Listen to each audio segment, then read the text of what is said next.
Welcome into the Carolina Kitchen. Bruce Brown of Bruce's Fabulous Foods. Marion is back with us. Good morning, good afternoon, good evening, whatever time of day it may be for you. Well, it depends if you have DVR, I guess. Yeah, exactly. It could be different times of day. But right now it's noontime, and what are we making? We are going to make Funky Monkey banana bread. Now, my question is this. What do you do with your bananas when they get like this? I make banana bread. So, and you know me, I just don't make just banana bread. So I'm going to give you my recipe for Funky Monkey banana bread today. In the mixer here, I have started with 1 cup of sugar and 1 stick of butter and got it creamed together so that they're all mixed together really well. Okay. To that, do me a favor, peel that for me. Okay.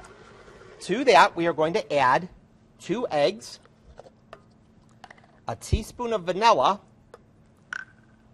3 of the bananas. We're just going to let the mixer do the mashing for us. Very good. Thank you, Holly. Thank you. And let those just kind of mash together. To that, a 1/4 cup. Here's one of my secret ingredients. I just think, another thing, I like getting the bananas mashed up so they go throughout the entire thing, the entire loaf of bread. But I also like leaving little bits in there so it's not totally pureed. That's why I use my mixer instead of my food processor. Sour cream.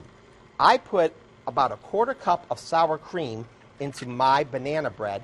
It helps it to retain moisture and also just gives it I almost like to say a little kick, just to give something different to it. So we got that mixed together. In this container, 1½ cups of flour with 1 teaspoon of baking powder, 1 teaspoon of baking soda, and a teaspoon of salt. And on the lowest possible speed so that it doesn't flare up and you get flour all over the place. You know how sometimes you come out of the kitchen and you look like, oh, there's flour all over your face. Oh, I've been baking. Yeah, you don't want that, okay? You want to get all that flour in there and just get it mixed in together. See, it's starting to come together. I will put in 3/4 cup of walnuts. And like I said, just get it ready to go. Preheat your oven to 350 degrees, center rack, and the final thing that makes it a Funky Monkey banana bread, 3/4 cup of miniature chocolate chips. If you only have access to the large chocolate chips, that will work also. Okay.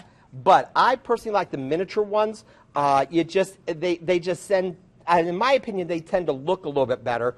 And once you beat in the walnuts in here, they're going to be about the same size as the walnuts. So you have equal size. You don't want a big chocolate chip and a little piece of walnut. So just put it in there. Once they get, and if you want to, you can fold the chocolate chips in. Guess what? It's done.